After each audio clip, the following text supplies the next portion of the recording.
Hello, it's your boy Deviance. Welcome to Conscious TV, and we're here to discuss the Surviving R. Kelly documentary. If you guys are interested, then stay tuned. Make sure that you hit that notification bell. Make sure that you also subscribe, rate, comment, and share. So by now, the world has indefinitely seen the Surviving R. Kelly documentary that was produced and directed by Lifetime.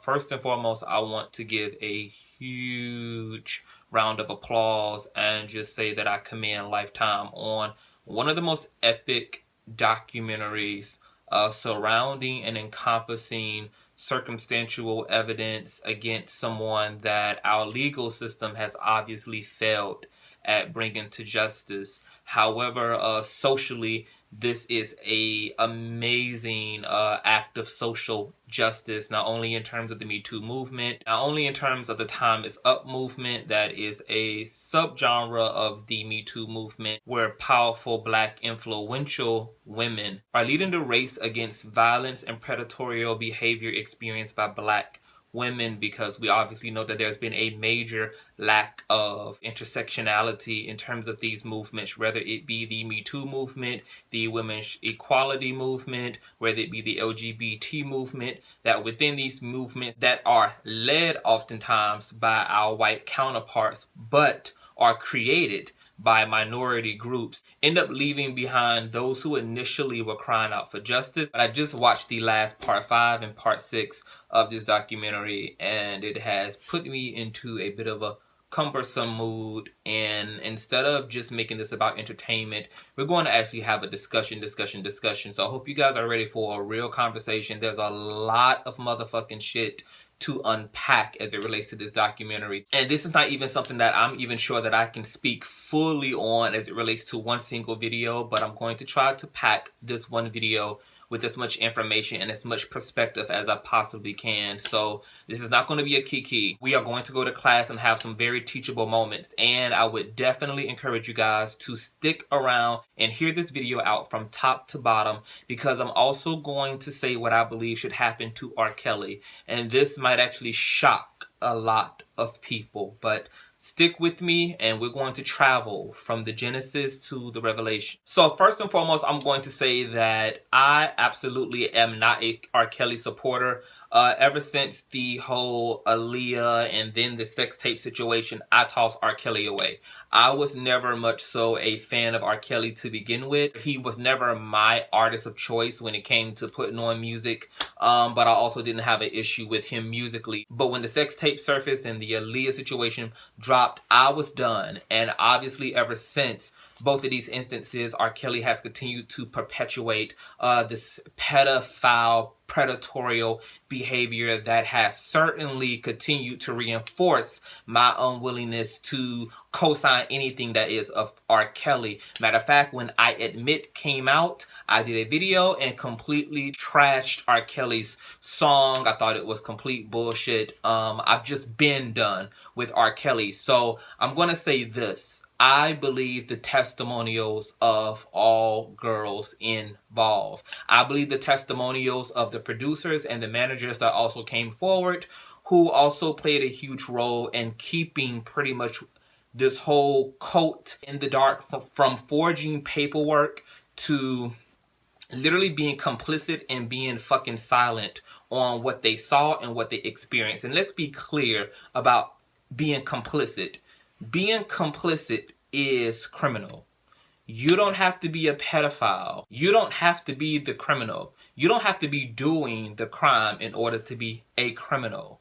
Not taking any righteous action against injustice is criminal. It's criminal morally. It's criminal ethically. And no, we cannot put people in prison and in jail who co-sign or who absolutely turn a blind eye to corruption and to wickedness, to hate, to violence. But in the court of public opinion, bitch, you are guilty as fucking charged for your silence. And that's silence across the fucking board as it relates to any injustice. First of all, I was on the edge of my motherfucking seat from 1 to 6. I was like a fat bitch eating cake. I just could not stop looking, could not stop listening. This was one of the most cinematic, well edited, from the music to the clips to the testimonials to the entire tone and mood of this documentary. Lifetime got it fucking right. I thought I was looking at a Jordan Peele fucking production. I felt like we were looking at an MTV Cribs tour through the sunken place, and every fucking part represented another fucking room in the mansion of society and in the mansion of the culture that actually reinforced and creates this rape culture, this misogyny culture, this patriarchy culture. And the shit was deep and it was intense, and there was all these visceral reactions and emotional responses to this entire thing, not to mention that I myself just came out of a narcissistic, abusive relationship. The last part of this documentary really spoke home to me. I believe every single victim that spoke. I know that some people feel like some of the victims weren't as believable.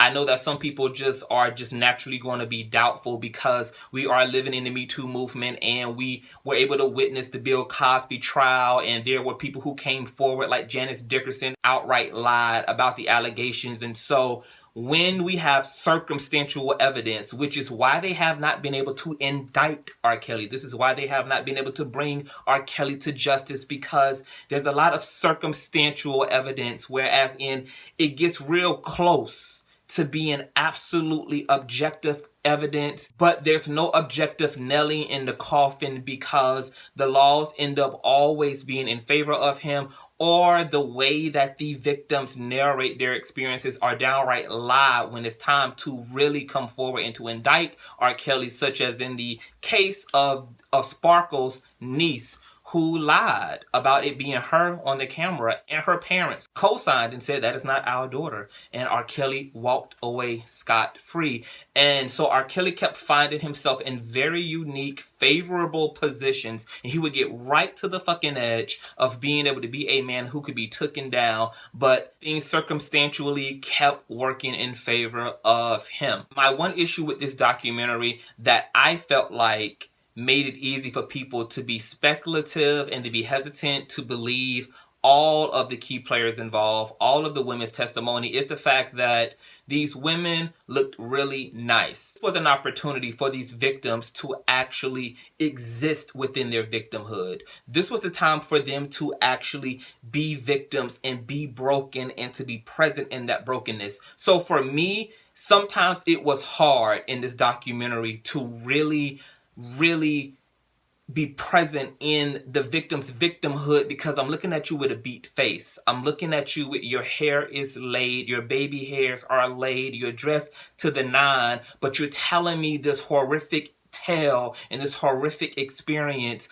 of R. Kelly. And so even though I believed every girl, the aesthetic kept throwing me off, because I'm thinking, if I had an opportunity as a grown woman who's now going to speak against my oppressor and speak against my rapist, I'm going to get on this motherfucking camera, no motherfucking makeup, bitch. You're going to see every motherfucking fine line. You're going to see the calcium stains underneath my fucking eyelids from all the years of tears and trauma, all the sleepless nights. I'm going to come up on here with a holiday heart ass wig. It's going to be a big ass bird nest on my head. I'm going to look like what I'm telling you I've been through, because this is an opportunity for me to really body the pain and the horror of my experience. So for that, I feel like that aided in some people's inability to really connect to a lot of the testimony. So Lifetime, the next time you guys want to do this, which you guys get a 95% score from me in terms of ace across the board. This shit was well done. When it comes to being a victim, I don't think that you should have a whole glam squad for women who are coming on, or men who are coming on to talk about being abused, being raped, being beaten, enduring domestic violence, and have these people looking beautiful, but yet having these painful tears coming down their eyes. It's miscommunication, and TV is very visual. When people are looking at a story play out, and it's going to be playing out visually and not in an article, you guys need to be mindful about making sure that victims look like victims. if they're going to be personifying their pain and their trauma. There's another issue I had with this documentary.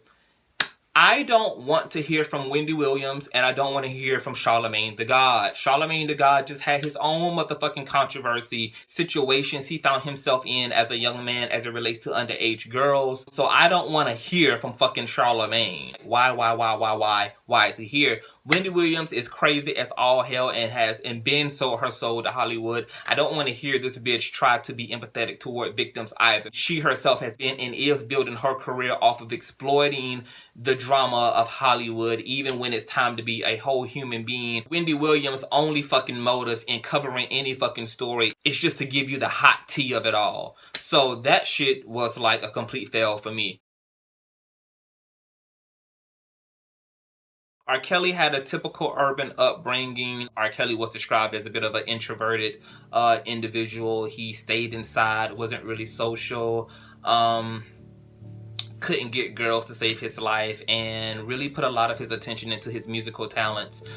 He struggled with reading and writing, which is very interesting because it's not uncommon for genius people, extremely gifted people to kind of lack or suffer in terms of some type of learning disability, which is seemingly made up for in some other type of athletic ability or some type of gifting, whether that be through science or being an inventor or being a painter, being a designer or being some type of artist. Even speaking biblically, we know that Moses had a stutter, and yet he was one of the greatest figures in the Old Testament who had some of the most powerful demonstrations of the miraculous as it relates to the power of God. If you guys see my lighting fluctuating, it's because I got lights going on everywhere. So it was very interesting to see that somebody who was so naturally gifted fit that same prototype. R. Kelly was then shown in an interview saying that he was molested by a relative between the ages of 8 years old and 13. But that he never brought his abuser to justice because it was family and he was not going to destroy his family even if they were in the wrong. So here it is, we have young R. Kelly protecting his abuser. R. Kelly then says something so fascinating to me. He said it was through these experiences of molestation and sexual abuse, something was aroused in him, that his sexual arousal was peaked before that should have naturally occurred. He was pre-exposed to experiences that his consciousness was not mature enough to rationalize and to reconcile. And you guys, I have my handy dandy notes because I had to write damn near a whole fucking novel in order to keep track of everything that really stood out to me as important as it relates to this documentary. I believe that what happened was that a spirit of perversion entered into R. Kelly's spirit man, and that this force, the supernatural metaphysical spirit, merged with the brokenness of his mind like a parasite sinking into the bloodstream of his host and occupying the cockpit of his mind as a co-pilot. So obviously when sexual abuse happens, there is a dualistic experience. There's something that happens within the psychology of a human being, but there's also something that happens within the soul. This is the non-physical aspect of a human being. And when this stuff goes unchecked psychologically and spiritually, this allows for this parasitic host to be a influence in the broken mind of the man and woman who is broken.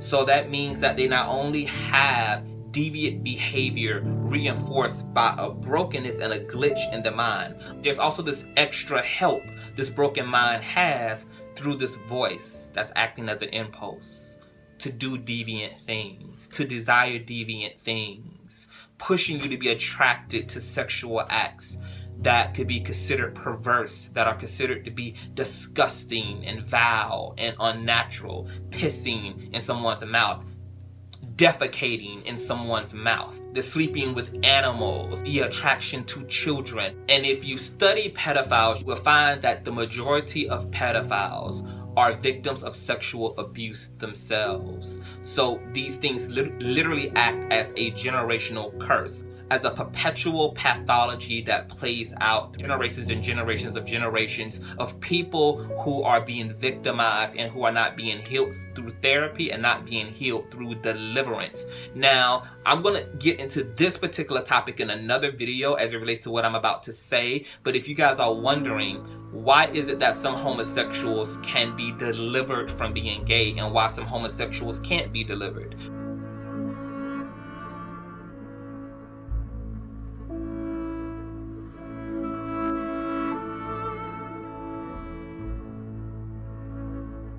With all the prayer and fasting and seeking God in terms of their sexuality has been done, that they still remain homosexual, while some people claim to have been delivered from transgenderism or have been delivered through lesbianism or homosexuality. The majority of LGBT people claiming to be delivered from their gender identity and or delivered from their sexual orientation are also people who have been raped or molested in their life. What was unnaturally done to them was healed on a metaphysical level, allowing for this person to be reverted back to their natural orientation and their natural affection. So there are literally, as Jesus says, there are literally men who are made that way by other men. There are men who are literally born that way from their mother's womb. So we're talking about natural, unique men whose sexual orientation is natural, it's a part of their nature. And then we're talking about something that's man-made, rape, molestation,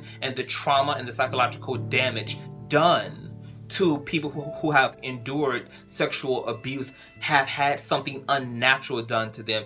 It's also common if you study the female abuse victims who have been raped or have been molested also participate sexually of their free will in deviant behavior. Juanita Bynum, speaking about, her promiscuity as a young woman, which came through sexual abuse that she had endured, and it made her very promiscuous, and that she began to desire perverse sexual experiences.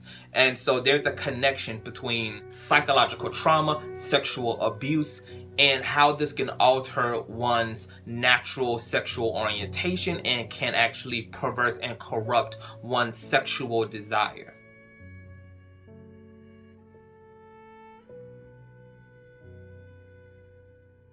While we are on R. Kelly protecting his victimizer and his abuser, let's talk about Black families to protect the molester in the family. My family is no different. There have been people accused of being sexually inappropriate with other relatives, and no justice has ever been brought to this individual. I have friends who also have people who have been accused of sexual inappropriateness and deviancy within their families. And while it's as quiet as it's kept, everybody in the family knows that this is the person, this is the relative, the auntie, the uncle, the cousin that you don't leave the children around. This person is allowed to continue to exist without consequence in the family space, which is super fucking dangerous, because what you do is you reinforce the normalcy of abuse. You reinforce that. So if you're part of a family where there has been sexual abuse and justice has not been brought to that,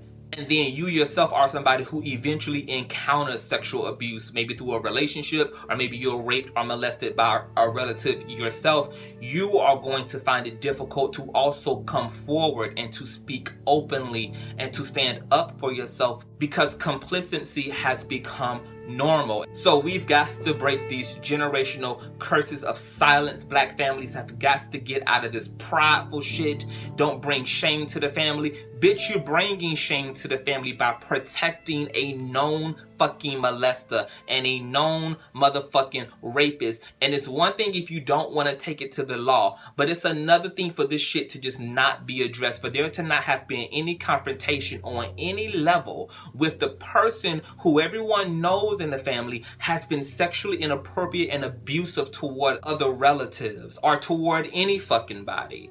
And for this behavior to not be checked socially, not be checked legally, says just as much about those who protect the abuser than it does about the fucking abuser themselves.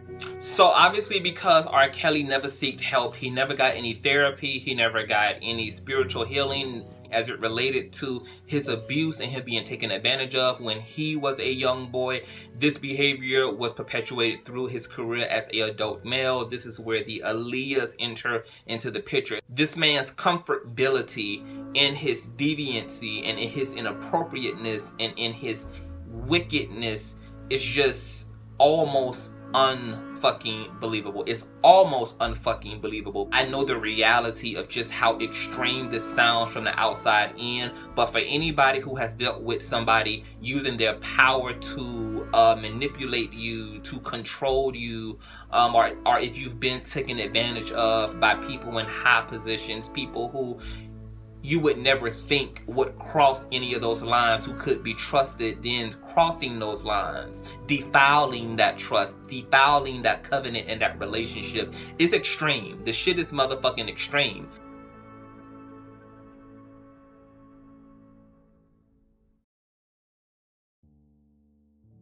I think that in terms of why some parts of our American culture found it difficult to really hold R. Kelly accountable has to do with, for one, the idolizing of wealth, beauty, social status, and talent. That in America, we are no different than the Greeks, who had their gods, who had their Zeuses and their Heras and their Aphrodites and their Thors, because our pop stars, our celebrity figures in America are our American gods, and we almost worship them and absolve them of any responsibility and almost look at these people, because they're beauty and or wealthy and or successful and or famous and or talented, as inherently good. Because you look good, I'm going to perceive you as an inherently good person. Because you're famous, I'm going to perceive you as an inherently famous person. Because you are wealthy, I'm going to perceive you as an inherently righteous, good person. We associate good character with secular egoic properties. Looks is an egoic property. Talent is an egoic property. Wealth is an egoic property.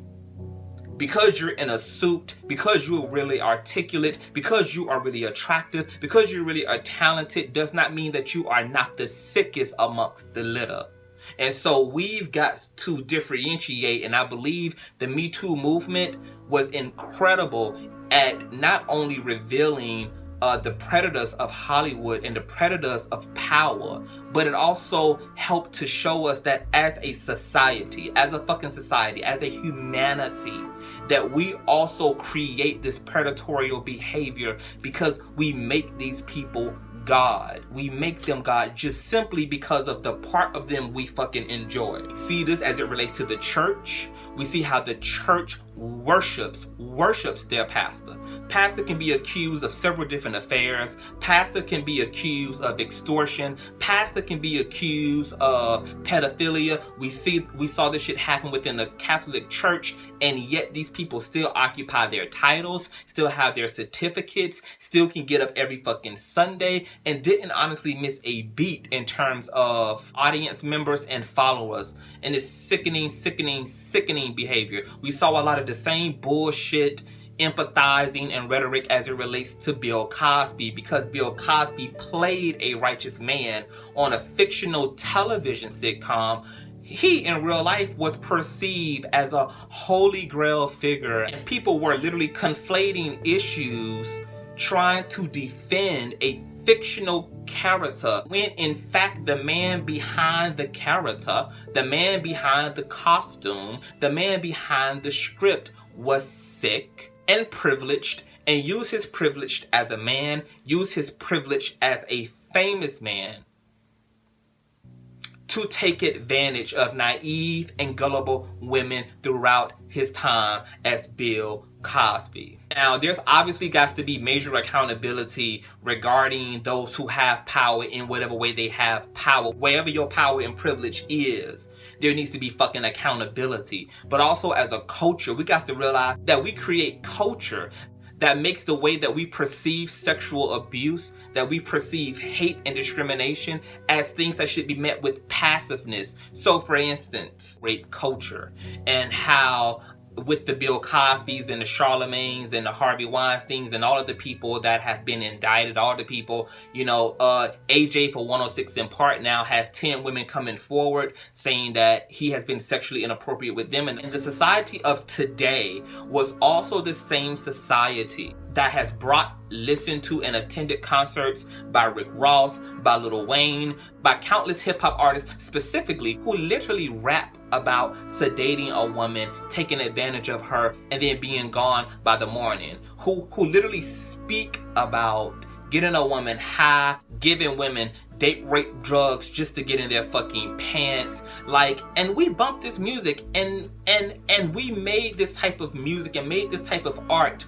Number one, we allow for these artists to be larger than life, allow for their videos to play across our screen. We allowed this music to play in the car with our children, at parties where our children were. We danced and twerked down and did the vacay bounce and bust splits and busted open in the club to some of the most volatile, disrespectful, criminally charged music. And this is a subconscious subduction and manipulation of the collective body. It's the desensitizing. That's why we have to really be careful about the power of media. Media is powerful. Symbolism is fucking powerful. The images they flash across our screens is powerful.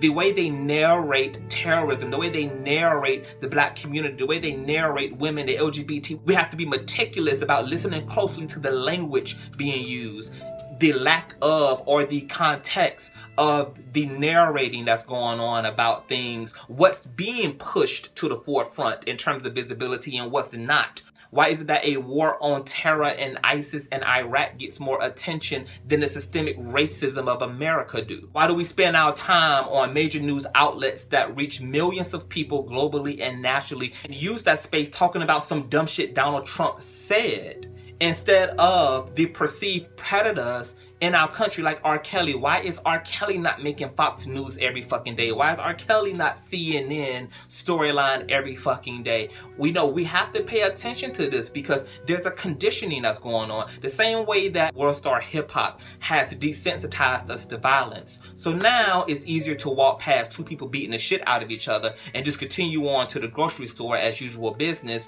or to pull out your cell phone and to record violence as if it's entertainment, rather than remembering that there are two people who are seriously trying to hurt one another in this moment, and that somebody could possibly end up permanently injured or dead. So the bombardment of certain imagery, of certain media, it desensitizes us, and then before you know it, we are watching horrible things happening on a social level, and yet we're not having this visceral response to it like we should. We're kind of like, and keeping it moving, kind of like, and flicking the channel, kind of like, and continue scrolling, as if what we're seeing is normal.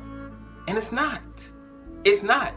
To see a post on your Facebook of two gay men being stabbed to death in their apartment, you should not just keep scrolling. To hear about a black woman found 5 blocks away from her house on the side of a restaurant in the back of a fucking dumpster, raped, mutilated, and disposed of, should not warrant you to continue to swipe left. There's this over bombardment of stimulation, and it's making us dumb, and it's making us literal fucking sheep. We're cattle, and the powers that be are continuing to exploit this low vibrating consciousness that we're all operating in on a collective level. We're talking about real Illuminati, New World Order, satanic Luciferian agenda type shit that's playing out in the subtleties of the way our realities are being contrived and constructed for us. And some of us are falling so asleep behind the wheel that we don't even realize we're even behind the wheel. We don't even realize that we have power behind the wheel, because they're keeping us in this sedated state on an intellectual and spiritual level. Y'all gotta check that shit. This documentary with R. Kelly is a masterpiece, because every single thing that's wrong with the world is literally encompassed in the in one man's fucking life. So parents, protect your fucking kids. I don't give a fuck who knocks on your door, whether it's Obama, whether it's Michelle, whether it's the Clintons, whether it's the Carters. I don't give a fuck who the fuck it is. Do not send your fucking children away with anybody you don't fucking know, and even those you motherfucking know. You better be there with your kids to see what the fuck is going on still, even with the people you fucking trust, because ultimately you don't really know any fucking body. And a lot of people just found it crazy, like, where were the parents? Where were the parents? Where were the parents? Look, the same motherfucker saying where were the parents when these young girls were being hauled off by R. Kelly's camp are the same people who, if right now Barack Obama said, hey, I want to take your sons and your daughters and I want them to shadow me. I'm going to cover all the expenses. I want to show them the life of black power, of politics, and I want to raise up, some strong black kids and be representation. How many of y'all are not going to let Obama take your fucking kids? If Beyonce arrived right now in any of y'all families and say, I want all the young singers in your family to come with me. I'm starting a school for the gifted and I'm going to provide all things. And she sold this point to you. How many of you motherfuckers not going to let your kids go with Beyonce? How many of you motherfuckers not gonna let your kids go with fucking Obama? Come on. And power works this way. Once again, we associate character, ethics, and merit with someone's beauty, with someone's success, with someone's popularity, with someone's wealth. These parents were no different. This perceivably successful, charismatic, talented, wealthy man is saying, I'm going to make your kids come true. And we know that the kids' dreams are intrinsically connected to the dreams of the parents. And so in making my child successful, you are making us successful. When this child goes to be a superstar and makes money, that's a lap of luxury that the family is going to enjoy. And so people are literally allowing materialism and allowing wealth to blind them. Not to say that you shouldn't allow your children to have mentors, but you should not blindly put your trust in any fucking body you don't know. I don't give a fuck how good they look. I don't give a fuck how beautiful they are. I don't give a fuck who, if it's the pastor of the church. I don't give a damn. My child ain't spending the night some goddamn well without me. My child ain't sleeping no goddamn well without me. My child ain't gonna be in no rehearsal nowhere without me. And guess what? If I'm just a parent who can't be around for every single thing and the opportunity arise in my child life where somebody want to take them under their wing, I might just even have to just tell my child, look, you're going to have to wait till you're a little bit older, because right now, as a single parent, I'm not able to be with you in the capacity that I would need to be as a responsible fucking parent. And I know that it's an opportunity of a lifetime at 15, at 16 to get R. Kelly's attention or to get some famous person's attention. But if you know that you are a parent who can't be around, I don't give a fuck how much you yourself want to be rich and wealthy. You probably are like, oh my God, this is a blessing. Yes, of course I'm going to allow my child to go with someone successful and to be made successful. And you've got to look at the broader picture. Is it worth it? If you give your child over to this person who you don't know outside of what they do that makes them great, is it worth it when your child is hijacked and used as a member within a harem? We've got to stop letting our egoic dreams, our egoic materialistic aspirations to allow us to disrespect and deny common fucking sense. Because so many of y'all will throw your common sense out the door for the right price, for the right person, for the right situation. You would deny your own intuitive nature. You would feel it. This is the type of spiritual prostituting that's going on. And you know why Sparkle's sister probably did that shit? Because she probably was some damn Section 8 EBT ass swiping female herself. Hell yeah, R. Kelly, go make my little girl a star. Make us rich. Because I want to be a bad bitch. I want to live in a mansion. And if you can make my daughter successful, then so fucking be it. Once again, nothing wrong with allowing your child to be mentored by somebody who is gifted in the area your child is gifted in, but you need to be just as much a part of the process as your child is. your black ass, your white ass, your human ass need to be there. And if you can't be there, baby, we just gonna have to pass it up. I want to get into a lot of the victims' accounts of things because there's a lot of shit I want to say, but I'm just gonna try to cover my core points in this video, and maybe I'll come back and do a part 2.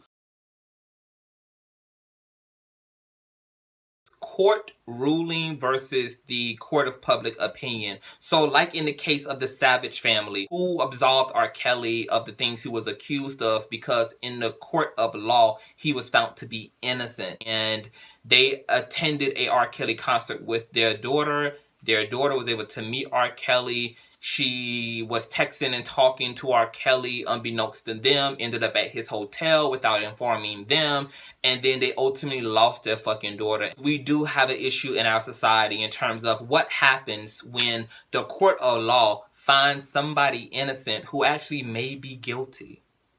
What happens? How do the public reconcile people who you either believe or you know is guilty as charged? The court can say that you're innocent, fucking fine. But personally, if I believe that your ass is guilty as charged, you will not make no money from me. I would not be buying your records. You would never be around my family. You would never be around my children. You would never be welcome into my personal space.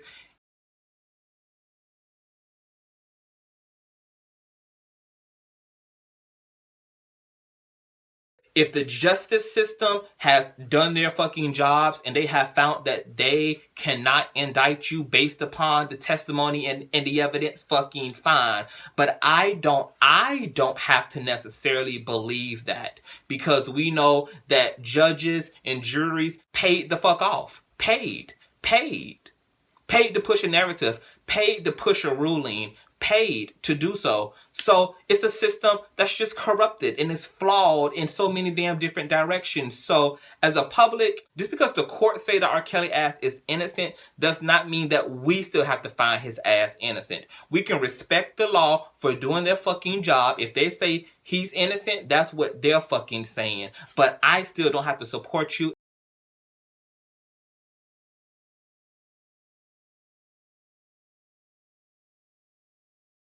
Systemic and institutional racism has existed in the government, in a court of law since the beginning, and racism just became more intellectual than it did a blatant violence against black people. Racism just fucking evolved. We have no reason to trust in our judicial system. Now, when it comes to celebrities, there's a mixture of variables playing out in terms of while we are supporting people who other people are coming forward and saying, this person did this to me. It does have a lot to do with the idol worship, once again, of those who we perceive as beautiful, wealthy, successful, talented, and famous. There's a privilege and a power you have as a person who achieves a certain thing. So you have people who are always going to be seduced egoically by this materialism, by the glamour of a person.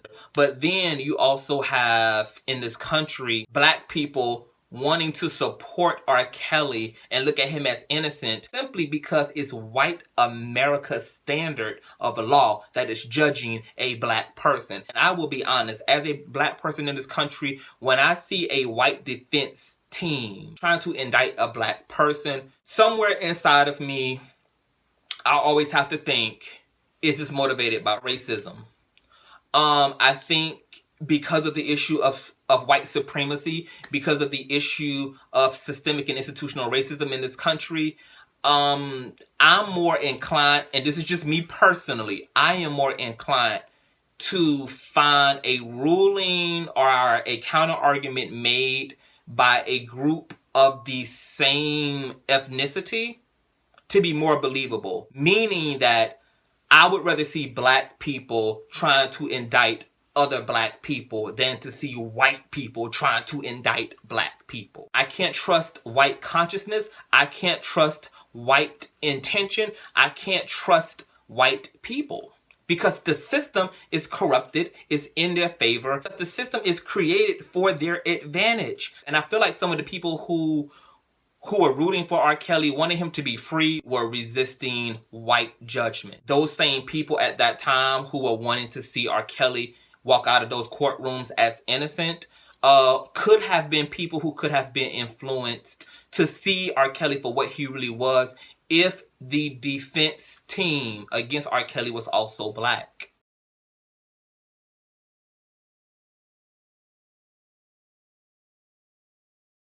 The ex-employee of R. Kelly who was shrouded, who was anonymous, who gave their anonymous testimony, and he or she said how R. Kelly doesn't have a type, which I find to be interesting. R. Kelly don't have a type. Pedophiles don't have a type.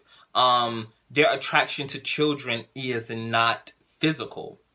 That's why all these women who have been abused and abducted and hijacked and manipulated by R. Kelly, they all look so very different in terms of complexion, in terms of height, in terms of just physicality. That's because it's not the 27-year-old man who is sexualizing the 16-year-old girl. When R. Kelly is attracted to these women, it's the 8-year-old who is attracted to that 14-year-old. It's the 8-year-old in him, because you have to realize R. Kelly is stuck within a dualism. He is still very much so present and in touch with the 8-year-old part of him, and he's very well in touch with the grown man within him. But as it relates to his sexuality, that is a aspect of him that is still much so governed by the 8-year-old, 13-year-old boy who was violated. When you think about children, what attracts children to children? When an 8-year-old little boy is calling another 8-year-old little girl his girlfriend, we know that that's not sexual. We know that whatever they're connected to, whatever makes them like each other, has nothing to do with sexuality. There's a consciousness. There's something more subjective that is attracting them to each other. And this is why R. Kelly don't have a physical type, because this isn't physical. The result of his 8-year-old subjective attraction to these underage girls results in sex, but his attraction isn't motivated by something sexual. It's motivated by a state of consciousness, and not about big boobs and fat ass. These attributes that we attribute to being sexual attributes and sexual features. Because R. Kelly is still operating as the 8-year-old boy that was traumatized. These people are stuck at the state of consciousness that the abuse happened in. He doesn't feel convicted about his attraction to them, his sexual exchange to them. He doesn't look at them as young girls, because he's still experiencing himself as a young man. This is the dysfunction of trauma. That's the dysfunction of the pedophilia disorder.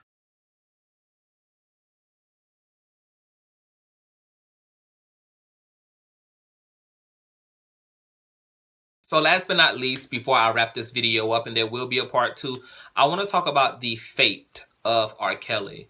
I want to say to R. Kelly, I empathize with you as a victim of sexual abuse, because what happened to you was not your fault, and what happened to you was the result of another dysfunctional, twisted, and more than likely victim of sexual abuse themselves individual.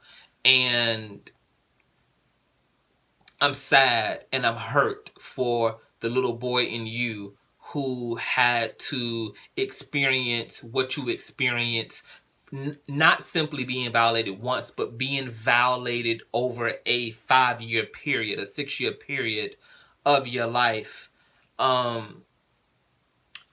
My heart goes out to you. I have people in my life who still are dealing with the trauma of being raped and molested by relatives, who are dealing with the trauma of dealing with rape and molestation by a family friend. Pedophilia, molestation is something that has happened in my own family history. My mother has shared things with me about my family that have shocked me, and more shocking is the lack of attention and justice in any regard, whether that's socially or legally. And I'm really sorry that you've had that experience.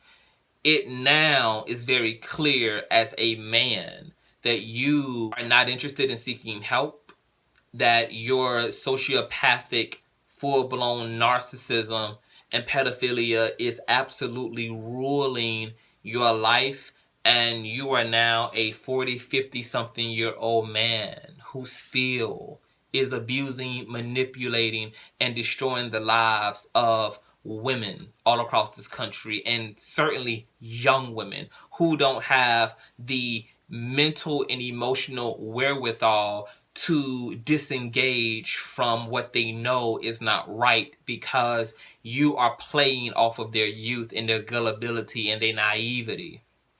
Now, my fate for R. Kelly.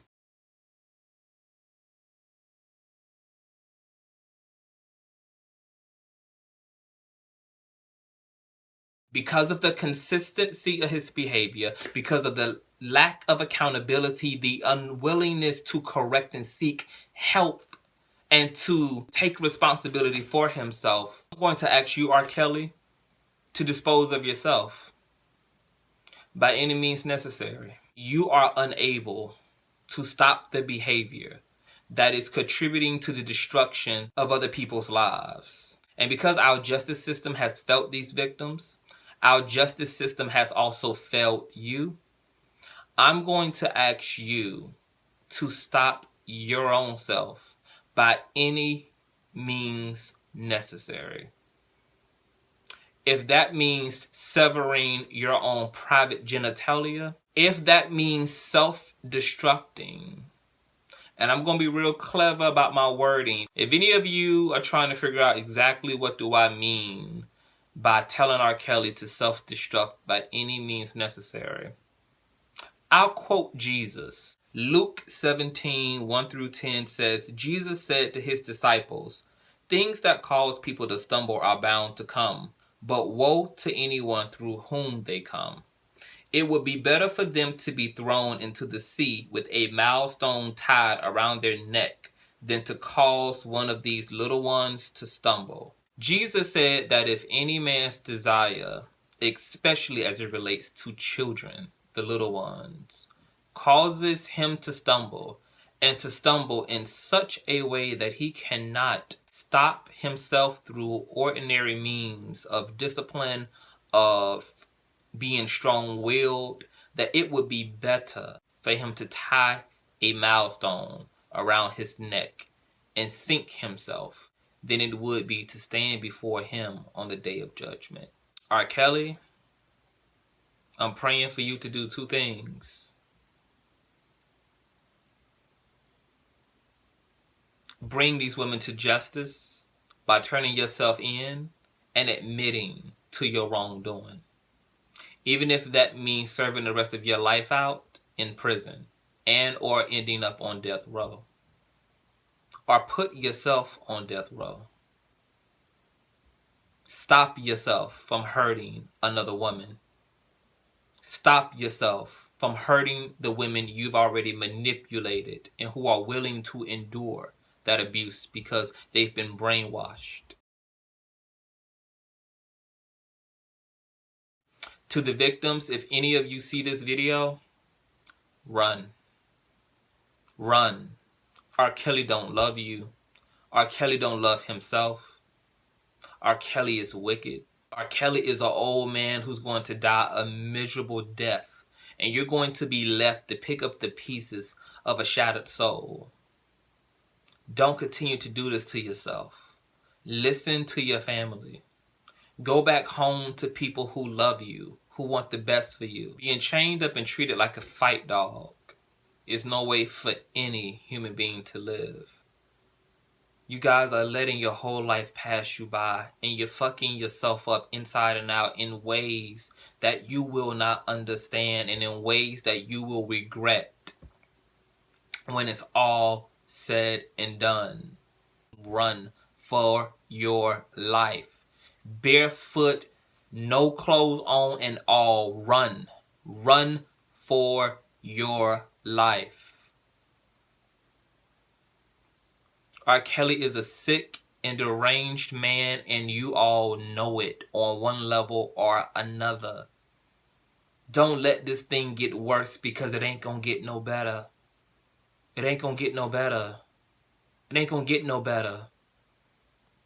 Society is rooting for you. Your families are rooting for you. Whole documentaries, whole people who don't even know y'all are fighting for you. This documentary is for you. It's for you. Come back home. Free yourselves. Call your family. Call the law. Run for your life. Get out. I could literally sit here for 6 hours and unpack this documentary from top to fucking bottom. But those were some of my core highlights from this documentary. You guys tell me what you think of this documentary. Video really touched home. It kind of redirected my whole emotional state when I watched that part 6 and we started talking about narcissism, and the survivors were talking about the conditions that they lived in and the way they were treated. And it really reminded me of the relationship that I just came out of. Just on an emotional, spiritual, and mental level, I endured narcissistic abuse for years from my ex. And I just really empathize with these ladies. And we've just, as a society, we've got to take responsibility. As a society, we've got to evolve our thinking. We are contributing to the problem. We have to address those problems. We have to bring our accusers and people who we know are hurting other people.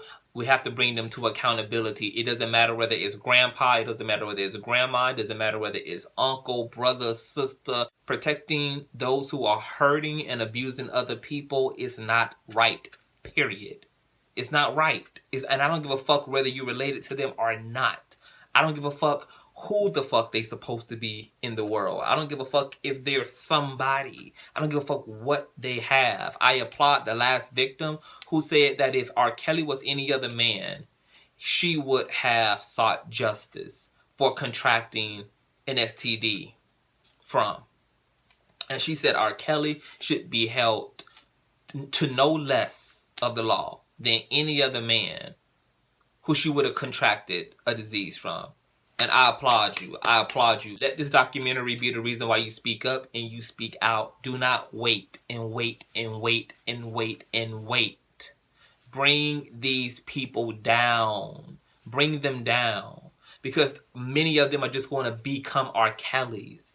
And the victims are going to be endless, endless, endless, endless. If somebody has hurt you, touched you, raped you, violate you, seek justice immediately. Immediately. You guys rate, comment, share, and subscribe. You guys already know. You can contact me at conscioustv@gmail.com. And for those of you who want to donate to the show, you guys can PayPal me at paypal.me/consciouστv. All links will be provided at the bottom of the screen and in the description box below. You guys make sure that you guys share this video. We've got to have these type of conversations, and this is a conversation that is worth continuing to have until we get to major resolve collectively, societally, and definitely as it relates to the reforming of our justice system. We've got to keep this conversation warm, keep it hot. If there's nothing else that we can do for these girls who have already been brainwashed into captivity, we can start changing our society and changing the way that we are showing up in families and showing up in our communities to make sure that our young men and young women do not fall into the hands of people like R. Kelly, people like Bill Cosby. We've got to figure out what we need to be doing, the way our households need to be set up, and the type of ideas that we are instilling in our young people to make sure that they're not out here selling their soul for fame, selling their soul because somebody is perceived as more significant because of what they have. We've got to teach our children better than that. We've got to help our young people to transcend ego-driven mentalities by also being adults who are not ego-driven. We gotta change, y'all. We gotta evolve. We gotta transform. We gotta do better. So I'll talk to you guys later. 1.